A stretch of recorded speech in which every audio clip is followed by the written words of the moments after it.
Va a tener el curso de penal especial y proceso penal en su casa de estudios. Nos voy a exponer ahora. ¿Lo recibo? Un fuerte aplauso.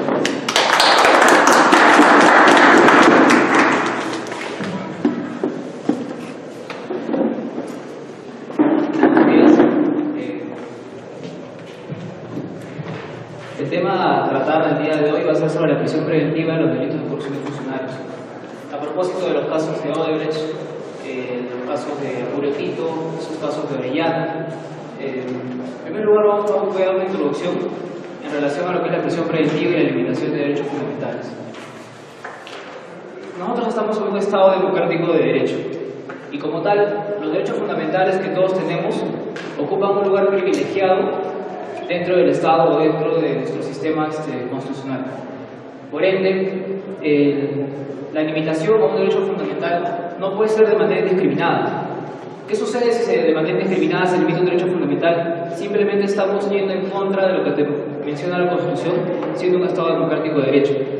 Por lo que se debe seguir mayormente 3 principios para poder limitar todo derecho fundamental. Más aún, si nos tratamos de la prisión preventiva, que limita el segundo derecho fundamental más importante del hombre después de la vida, que es la libertad. Tenemos 3 principios. En primer lugar, tenemos que toda limitación del derecho a la libertad debe ser estrictamente dada por una ley. Si es que una limitación del derecho fundamental no se da por una ley, esta debe ser inconstitucional. Eso lo dice el mismo Código Procesal Penal en el artículo 254. La ley debe decir qué derecho fundamental yo voy a limitar y hasta cuánto lo voy a limitar. Eso es en el marco del principio de legalidad. El segundo principio es que cuando se limita un derecho fundamental, jamás se puede tocar lo que es el contenido esencial del derecho fundamental. Este concepto de contenido esencial del derecho fundamental es muy vago, es muy complejo, pero se le puede graficar de la siguiente manera. Sabemos que todos tenemos pleno ejercicio de los derechos fundamentales. Sin embargo, estos no son absolutos. Existen limitaciones dadas por la ley. Sin embargo, la ley no puede privar del ejercicio pleno de un derecho fundamental. ¿Qué sucede si lo priva de manera completa un derecho fundamental? Lo estaría restringiendo y lo estaría negando. Y eso no se puede dar. Entonces, este espacio que no va a tocar jamás la ley y va a servir de un ejercicio de un derecho fundamental es el contenido esencial de un derecho fundamental. Entonces, esto se le puede definir como ese espacio restante entre el pleno ejercicio del derecho fundamental y la restricción que estipula la ley. Ese es el contenido esencial del derecho fundamental. Y tercero, la limitación que se establezca en los derechos fundamentales debe ser para perseguir un fin constitucional. Es decir, yo no puedo perseguir otros fines que no sean lícitos, que no sean distintos a lo que establece la Constitución para yo poder restringir un derecho fundamental. ¿Qué sucede si pasa esto? Por ejemplo, se dan casos en los cuales los fiscales, por dar una suerte a evitar que un imputado siga cometiendo más hechos delictivos, dictan una prisión preventiva. ¿Esto es el fin de una medida cautelar? No, ese es el fin de una medida de seguridad. Y esto no se puede dar así. Otros estipulan que la prisión preventiva es una pena anticipada. ¿Por qué? Porque lo que se busca es que el imputado esté dentro de la cárcel en todo el marco que dura el proceso penal. Y esto no puede ser así. ¿Qué sucede si al final de estar privado de su libertad se le declara inocente? ¿El Estado le va a resarcir en algo? ¿El Estado le va a decir disculpa y pasó? Entonces, esto no se puede de esa manera. La prisión preventiva se debe dictar netamente para perseguir un fin lícito, un fin que sigue la misma medida cautelar, que es el peligro de fuga. Ahora, ¿qué se entiende por prisión preventiva? Sabemos que la prisión preventiva es una medida cautelar personal. Esta solamente puede ser dictada por mandato judicial y se da un marco de un proceso penal que sirve para limitar derechos fundamentales, específicamente la libertad. Ahora, para esto se requieren 5 requisitos. En primer lugar, el principio de proporcionalidad, que es uno de los más importantes. Se dice que para poder dictar una prisión preventiva debe seguir una suerte de medio fin. Como lo decía hace un momento, la prisión preventiva solamente debe servir para fines lícitos. Ahora, en el artículo 486 del Código Procesal Penal, en los procesos de faltas, si ustedes pueden revisar, en ese artículo te dice que el juez puede dictar una prisión preventiva en un proceso de faltas. Sabemos que las faltas no son delitos. Entonces, si la prisión preventiva solamente sirve para limitar hechos delictivos, ¿por qué a un proceso de faltas se le puede dictar prisión preventiva? Esto no es proporcional.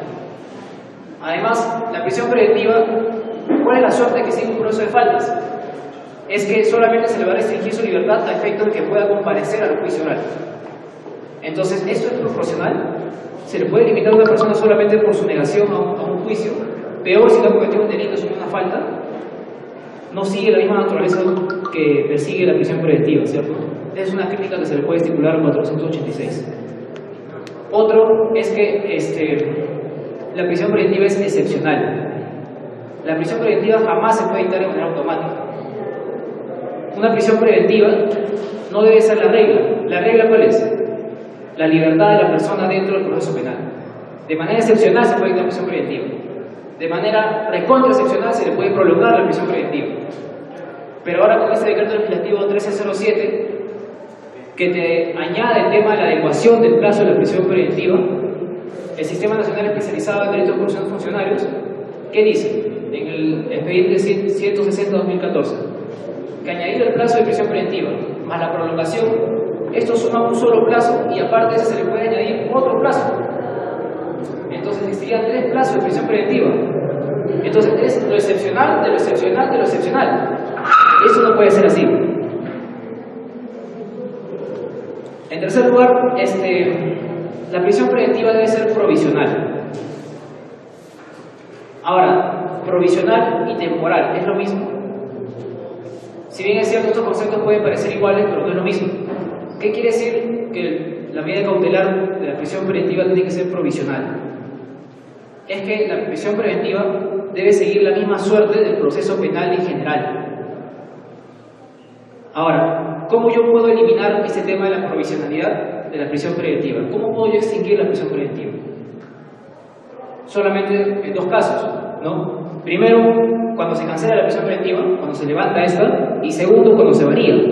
Yo puedo variar de prisión preventiva, como en el caso Van der Plen, del extranjero que se le varió de prisión preventiva, se le varió comparecencia. Solamente en estos 2 supuestos se puede extinguir la prisión preventiva. ¿Y qué es la temporalidad? La temporalidad quiere decir que la prisión preventiva no puede durar para siempre. Una prisión preventiva no puede ser ilimitada, no puede ser atemporal.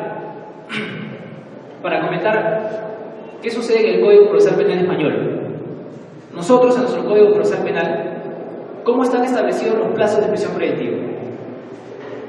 De acuerdo al proceso que seguimos, ¿cierto? Simple, complejo y de organización criminal, ¿no? 9, 18, 36. Pero esto es igual en el Código Procesal Penal español. En el Código Procesal Penal español es diferente. ¿Qué es lo que se sigue a la suerte de aquí? Es que el juez va a imponer un plazo de prisión preventiva en relación a la pena probable de imponerse.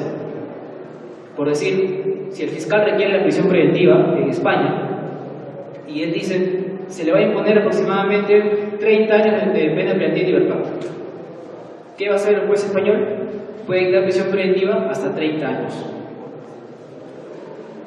Es un sistema diferente al que tenemos en Perú. ¿Cuál es mejor, cuál es peor? Yo considero que mejor es el que tenemos nosotros, por el tipo de procesos.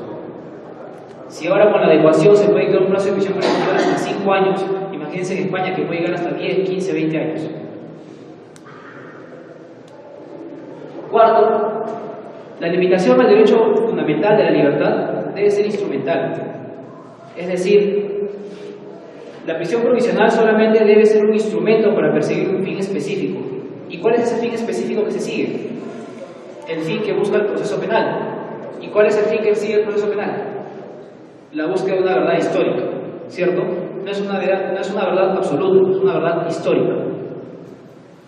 Y por último, la prisión preventiva tiene que seguir esta regla, que debe ser netamente jurisdiccional. ¿Qué quiere decir que sea jurisdiccional? Es que la primera palabra y la última palabra para poder dictar una prisión preventiva solamente la puede dar el juez. un fiscal no puede dictar prisión preventiva. En general, un fiscal no puede dictar ninguna medida cautelar. Todas las medidas cautelares que se establezcan en un proceso penal deben ser dadas solamente y únicamente por el juez.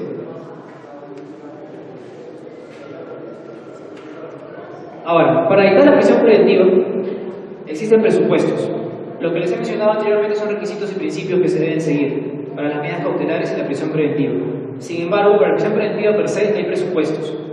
En lo particular considero que solamente hay dos presupuestos. Si bien es cierto que con la declaración de Moquegua, algunos juristas señalan que se han añadido dos presupuestos más, como es la proporcionalidad de la medida y la duración de la medida, debe tenerse en claro que estos nunca han sido presupuestos adicionales. Esos presupuestos siempre han estado. Esos presupuestos son per se naturales a la imposición de una medida cautelar. Entonces, erróneamente se dice a algunos que ahora con esta transacción de Moquegua hay 5 presupuestos en el 268, y eso no es así. Siguen siendo 3, pero en lo particular yo considero que son 2, que se pueden aglomerar en 2. El primer presupuesto es el Fumus Boni Juris. ¿Qué quiere decir este presupuesto? Es que para poder dictar una prisión preventiva debe haber una correlación entre los hechos que se investigan, los medios probatorios que se tengan y una imputación objetiva clara hacia el investigado. Si no tengo medios probatorios o elementos convincentes de responsabilidad penal del investigado, no puedo dictar prisión preventiva. Si yo me voy a basar meramente en indicios, no se puede dictar una prisión preventiva. Ahora, resulta ilógico también que si un fiscal tiene graves y fundados elementos de convicción, se va a ir a una prisión preventiva. Si ya él considera que ya está casi cerca a la responsabilidad penal, puede ampliar un plazo de investigación y se puede ir con una acusación directa, o simplemente puede formalizar y puede acusar. Pero ¿qué es lo que se hace? Se dictan prisiones preventivas de manera automática, y eso no debe ser así. Como dice Asensio Villado, y para citarlo, él menciona que si la prisión preventiva tiene como único fin servir al resultado del proceso penal, asegurando la presencia del imputado y evitando cualquier acto de obstaculización, esto debe tener una función probatoria a desarrollarse en el mismo. Entonces, es necesaria la existencia de una imputación penal que certifica la existencia del proceso al cual se sirve. Esto es, dentro del marco de un proceso penal, tanto la búsqueda de estos medios probatorios como el esclarecimiento de los hechos deben ser vinculantes con el responsable, con el imputado. No puede haber meras sospechas. Segundo presupuesto es el periculum in mora, o también el denominado peligro procesal. Ese es el presupuesto más importante, ¿no? El peligro procesal, que se puede subdividir en peligro de fuga y en peligro de obstaculización. Aquí hay un detalle. Si ustedes pueden revisar el Código Procesal Penal, se pueden dar cuenta que el peligro de fuga y el peligro de obstaculización son considerados de manera igual. Es decir, puede haber peligro de fuga, puede haber peligro de obstaculización. Uno no pesa más que el otro, sino que los dos tienen el mismo peso.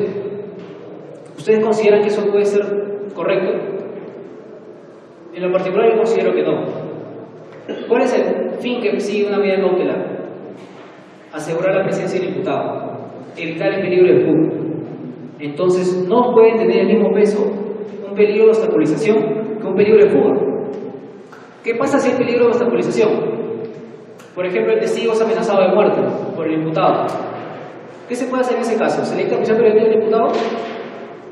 ¿O puedo buscar asegurar la fuente de prueba y llevarlos a un juicio oral? ¿Por qué voy a dictar una prisión preventiva si puedo asegurar la fuente de prueba? ¿Y cómo aseguro yo la fuente de prueba en un proceso penal? Mediante la prueba anticipada, ¿no? Entonces, ¿por qué voy a dictar yo prisiones preventivas si puedo ejercer pruebas anticipadas a efecto de poder salvar el contenido de una prueba? Entonces, no puede tener mayor peso un peligro de obstaculización o un peligro de fuga. ¿Quién debe ser acá, en lo particular, quién debe ser acá la regla del peligro de fuga? Esto, por ejemplo, en buena cuenta, sucede en España. En España sí ponderan bien ese tema. En España más peso tiene el peligro de fuga que el peligro de obstaculización. Y eso a mí me parece correcto. Como les decía, se puede salvar la prueba, se puede salvar lo que quiere decir la prueba, ¿no? Mediante pruebas anticipadas. En cambio, el peligro de fuga no hay otra forma, ¿no? Se le dicta prisión preventiva de manera excepcional, si no, no vamos por las comparecencias. En ese sentido, hace 2 semanas, la Corte Interamericana de Derechos Humanos emitió un informe para poder restringir o limitar el uso de la prisión preventiva en el marco del proceso penal. ¿Y qué es lo que te recomienda la Corte Interamericana de Derechos Humanos? Es algo ya reiterativo lo que te recomienda, es usar medidas alternas. ¿Qué medidas alternas tenemos aparte de la prisión preventiva? Las comparecencias. Ahora con ese tema de grillete electrónico, el arresto domiciliario. Dense cuenta que si se dicta prisión preventiva, no solamente se está restringiendo el derecho a la libertad personal, a la libertad ambulatoria de la persona, no solamente es esta restricción. Si yo encarcelo a una persona en un proceso penal, también le limito su derecho a una educación de repente, si está cursando estudios universitarios, ¿no? O superiores. Se restringe también el acceso a la familia, a la educación, al trabajo. Entonces, la prisión preventiva no solamente tiene este fin de poder limitar la libertad, sino que también afecta de manera conexa a otros derechos fundamentales. Es por eso que se trata de evitar, es por eso que tiene que existir esta regla de excepcionalidad. No puede darse de manera automática la prisión preventiva.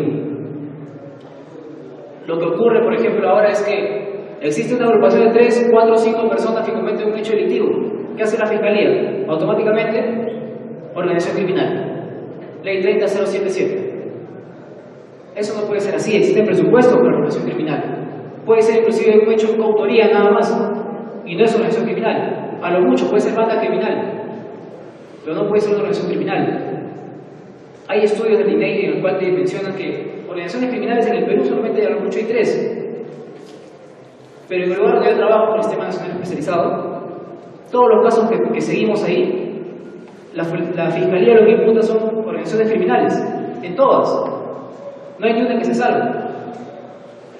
Ahora último, con este caso Burgos, también trataron de plantear lo mismo. Eran 5 personas que habían cometido un hecho delictivo y a todos organización criminal, porque eran pluralidad de personas, nada más. Entonces esto no puede seguir así, ¿no? Esto no puede ser así. El peligro de fuga también debe observarse en los casos de los extranjeros. Si bien es cierto, los extranjeros no tienen un arraigo en nuestra patria, ¿esto es suficiente para dictar una prisión preventiva? ¿Qué pasa en este caso de Van der Ten, como lo había comentado?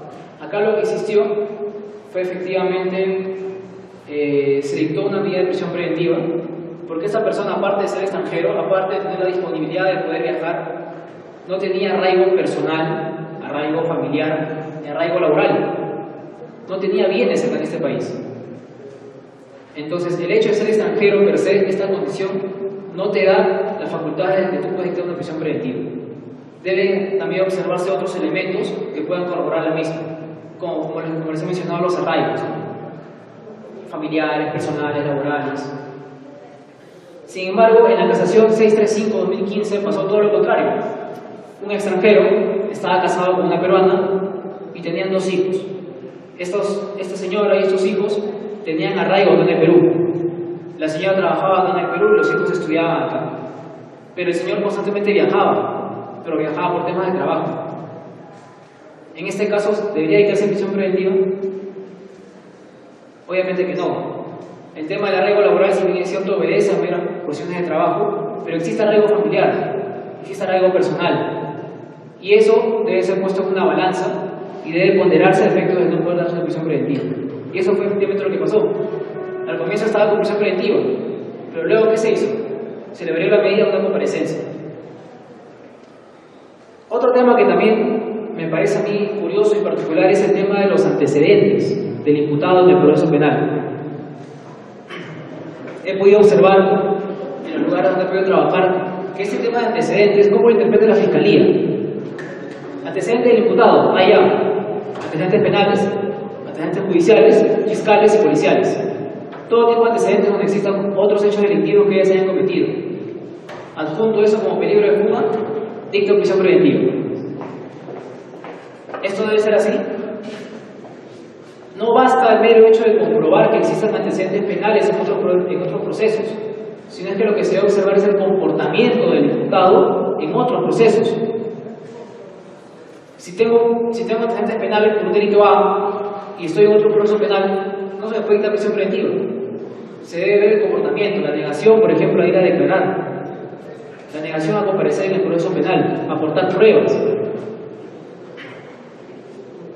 Otro tipo de peligro que tenemos es el peligro de obstaculización, ¿no?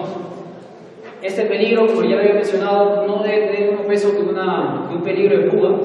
Este debe ser considerado de un poco menor relevancia. ¿Y qué te dice este peligro? Este peligro de obstaculización sigue la misma suerte de poder salvar el contenido que tiene una prueba. Ahora, peligro de obstaculización puede darse cuando el imputado amenace a un testigo, a un perito, cuando puede ocultar, cuando puede destruir, cuando puede modificar elementos de prueba. En esos casos se puede llamar un peligro de obstaculización. Ahora, como les había mencionado, les quería comentar el tema de la adecuación del plazo de la prisión preventiva. Con este decreto legislativo 1307, sabemos que en nuestro Código Procesal Penal existen plazos de prisión preventiva. Sabemos que existen plazos que amplían la prisión preventiva. Y ahora con este decreto legislativo, el término adecuar se ha podido interpretar de dos maneras. Uno, que lo adopta el Sistema Nacional Especializado, es que se pueden sumar los plazos iniciales de prisión preventiva, se le suma con el plazo de prolongación y esto va a dar un solo plazo. Y adicionalmente a eso se le puede adecuar un plazo tercero. Si nos encontramos en el marco de delitos por organización criminal, se puede dar hasta 60 meses de prisión preventiva. Y eso no puede ser así. Entonces, si seguimos la suerte de interpretación que hace este Sistema Nacional Especializado, de que adecuar es sumar dos plazos iniciales y luego añadir un tercero, yo puedo crear otro tipo de palabras. Yo puedo crear, por ejemplo, convertir, aumentar, añadir. ¿Con qué suerte? Con la suerte de seguir incrementando más plazos y plazos y plazos y plazos. Y esto no puede ser así. En lo particular, yo me encuentro en contra de esta interpretación que hace el Sistema Nacional Especializado. Y en lo particular, considero que es inconstitucional este decreto legislativo 1307. Sabemos que con la casación de Gregorio Santos, ¿qué se pudo establecer? ¿Existe prórroga de la prisión preventiva? No existe la prórroga de la prisión preventiva, ¿cierto? Si yo tengo la facultad de poder dictar 18 meses de prisión preventiva, pero me dan 12 y yo luego pido 6, ¿esto se puede dar? Esto no se puede dar. Esa prórroga no existe. Entonces, la Sala Penal Nacional, que es la posición contraria a la Sala Penal Especializada, te dice que esto se puede interpretar de esa manera, que ese término adecuar puede servir para poder complementar plazos anteriormente ya dados. Pero si uno revisa el artículo 7 del título preliminar del Código Procesal Penal, ¿qué te dice? Toda interpretación que se deba dar nunca puede ser en contra del imputado o del procesado. Si existe un conflicto temporal, un conflicto entre dos leyes, nunca se puede optar por la más restrictiva o por la más perjudicial del imputado. Entonces, peor aún si se trata de plazos ya iniciados. Si bien es cierto, nosotros sabemos que por las leyes temporales procesales penales no penales, la aplicación de las leyes procesales penales son inmediatas. Eso sí es conocido, eso sí es reiterativo en el Tribunal Constitucional. Pero ¿qué pasa si esta aplicación inmediata se da a partir de una interpretación perjudicial al imputado? Esto no se puede dar así. En el artículo 4 del título preliminar, en el artículo 7, perdón, inciso 4 del título preliminar, te dice que existen excepciones. Cuando yo voy a interpretar dos leyes procesales penales, siempre se debe optar por la más beneficiosa, jamás por la más restrictiva, jamás por aquellas que van a limitar derechos fundamentales al investigado. En ese sentido, este decreto legislativo y esta interpretación que hace el Sistema Nacional Especializado de adecuar, de sumar plazos iniciales y luego añadir un tercero, en lo lo particular es ilegítimo. Eso no se puede dar de esa manera. Y el sentido de interpretación que tiene la Sala Penal Nacional en el término de poder prorrogar este plazo de prisión preventiva también me parece ilegítimo. Ese término de adecuación, en lo particular, si existe una excepción que es la prolongación, no se puede dar una excepción más de poder añadir más plazos de prisión preventiva. En vez de cargarle esta suerte al imputado de permanecer más tiempo en la cárcel, deberían más bien implementar términos de infraestructura, términos logísticos a lo que son las investigaciones, ¿no? Por ejemplo la policía, por ejemplo el Ministerio Público, ¿no? Lo preferible es facilitar la investigación a cargarle al imputado el peso de su libertad. Entonces hay un contrasentido en la reforma procesal penal a partir de este decreto legislativo, y es lo que en lo particular yo considero, y es mi posición que he venido a entablar hacia el día de hoy. Gracias.